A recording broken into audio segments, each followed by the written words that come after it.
Assalamualaikum warahmatullahi wabarakatuh. Selamat pagi anak-anak. Kita jumpa lagi hari ini dalam pelajaran pendidikan agama Islam.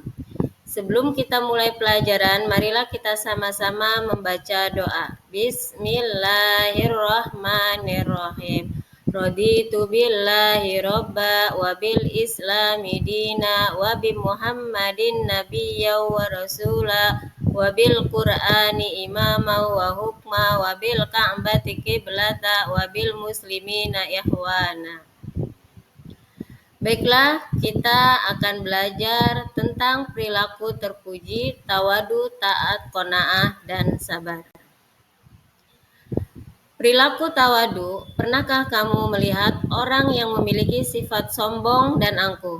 Orang yang angkuh biasanya tidak mau menerima kebenaran walaupun kebenaran itu datangnya dari anak kecil atau orang yang dimusuhinya. Secara tidak langsung, keangkuhan orang tersebut hanyalah kesombongan kepada Allah Subhanahu wa Ta'ala. Sebenarnya, Allah sangat tidak menyukai sifat sombong dan angkuh karena Allah adalah Al-Haq atau Maha Benar. Firman-Nya hak, agamanya hak. Pengertian tawadu dan dalil naklinya Al-Quran. Tawadu artinya rendah hati atau tidak sombong. Jadi tawadu adalah ketundukan kepada kebenaran dan menerimanya dari siapapun datangnya, baik dalam keadaan suka maupun tidak suka. Lawan dari sifat tawadu adalah takabur atau sombong. Sifat takabur adalah sifat yang dibenci oleh Allah Subhanahu wa Ta'ala dan Rasul-Nya. Sebagaimana hadis Nabi dari Abdullah bin Mas'ud bahwa Nabi Muhammad SAW bersabda, sombong adalah menolak kebenaran dan menganggap remeh orang lain. Hadis riwayat. Firman Allah Subhanahu wa Ta'ala yang artinya, dan rendahkanlah dirimu terhadap orang-orang yang beriman yang mengikutimu. Surat As-Surah ayat 215. Yang kedua yaitu contoh perilaku tawadu Nabi Muhammad SAW. Sifat rendah hati membawa orang ke tingkat yang terhormat dan dihargai dalam masyarakat. Orang akan terhormat ketika ia mau menghormati orang lain. Sementara itu, sifat sombong dapat membuat orang menjauh dan membenci. Perilaku tawadu dalam kehidupan sehari-hari. Orang yang bertawadu akan tampak dari sikap dan perbuatannya dan kehidupannya sehari-hari. Ciri sifat tawadu terbagi dua. Pertama yaitu tawadu yang terpuji. Tawadu yang terpuji adalah ketakwaan seseorang kepada Allah Subhanahu wa Ta'ala dan tidak mengangkat diri di hadapan Allah ataupun hamba-hamba Allah. Contoh perilaku tawadu ini antara lain adalah tidak berlebihan, baik dalam perhiasan, makanan, ataupun minuman. Nah, yang kedua yaitu tawadu yang dibenci.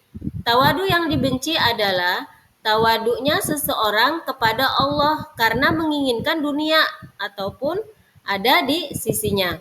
Contoh perilaku tawadu ini antara lain yaitu bersikap sopan santun karena memiliki maksud yang tidak baik. Nah, berperilaku taat. Sekarang kalau kita tidak berperilaku taat, taat dapat diartikan patuh. Dengan kata lain, upaya untuk selalu mengikuti petunjuk Allah dengan cara melaksanakan perintah dan menjauhi segala larangannya.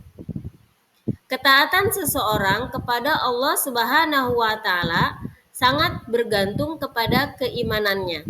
Semakin kuat imannya, maka semakin taat kepada Allah Subhanahu wa Ta'ala. Ada 3 makna taat kepada Allah Subhanahu wa Ta'ala, yaitu taat bermakna patuh, menurut, dan tunduk. Taat bermakna patuh. Taat bermakna patuh adalah mematuhi perintah Allah Subhanahu wa Ta'ala dan menjauhi semua larangannya. Perintah Allah Subhanahu wa Ta'ala. Contohnya sholat, puasa, dan menunaikan zakat. Sementara itu, yang dilarang Allah Subhanahu wa Ta'ala, seperti minum-minuman yang memabukkan, meninggalkan sholat fardu, berjudi, dan mengambil hak orang lain. Taat bermakna penurut. Taat bermakna penurut adalah menurut semua aturan yang bersumber dari ajaran Islam. Contohnya yang tercantum dalam surat Al-Maidah ayat 6 yang menerangkan jika kita hendak melaksanakan sholat harus ada aturan, yaitu harus berwudu atau bertayamum. Taat bermakna tunduk.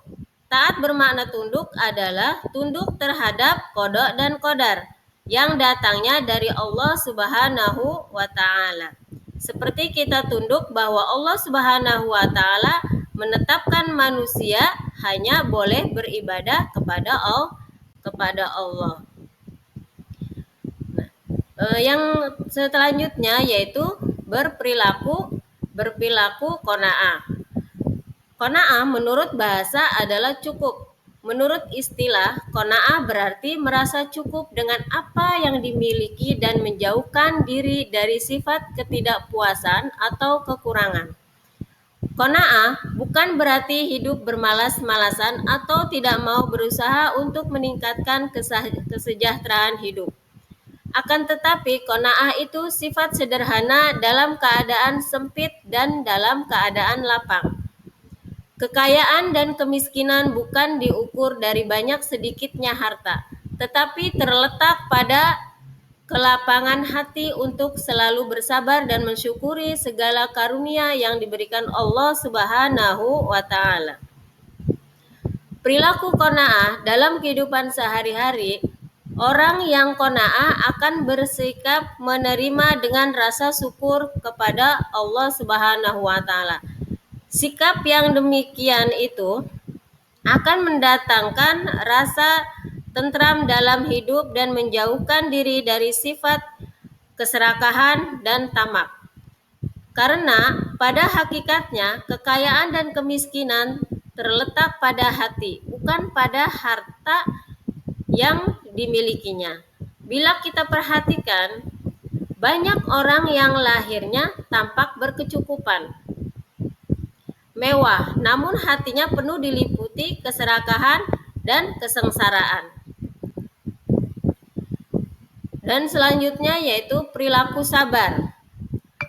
Perilaku sabar serta secara bahasa artinya ikatan. Menurut ajaran Islam, sabar adalah sikap teguh dalam menghadapi segala cobaan dan rintangan, dengan tidak melupakan ikhtiar atau usaha. Sabar tidak sama dengan pasrah. Pasrah adalah sifat penyerah terhadap keadaan tanpa melakukan usaha atau disebut juga berangan-angan tanpa usaha.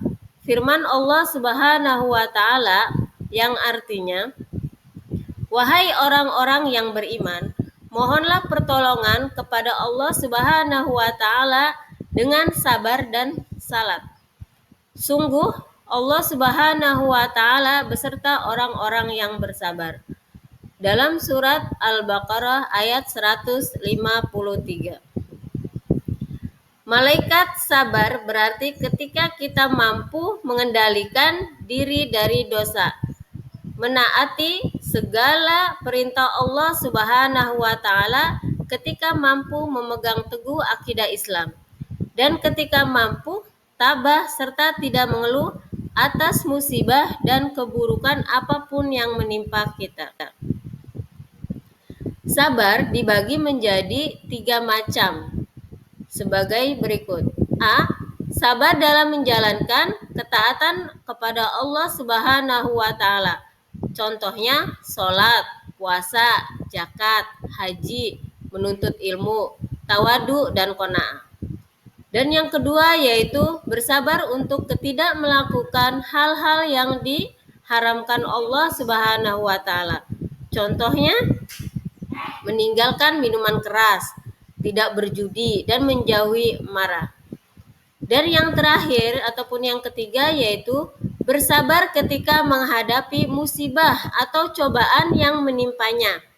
Contohnya kehilangan harta, dikurangi rizkinya karena banjir dan bencana alam. Nah, mungkin cukup sekian pelajaran kita hari ini. Ibu mohon maaf, kita akhiri dengan membaca Alhamdulillah, Alhamdulillahirobbil alamin. Kurang lebihnya Ibu mohon maaf. Akhirul kalam. Assalamualaikum warahmatullahi wabarakatuh.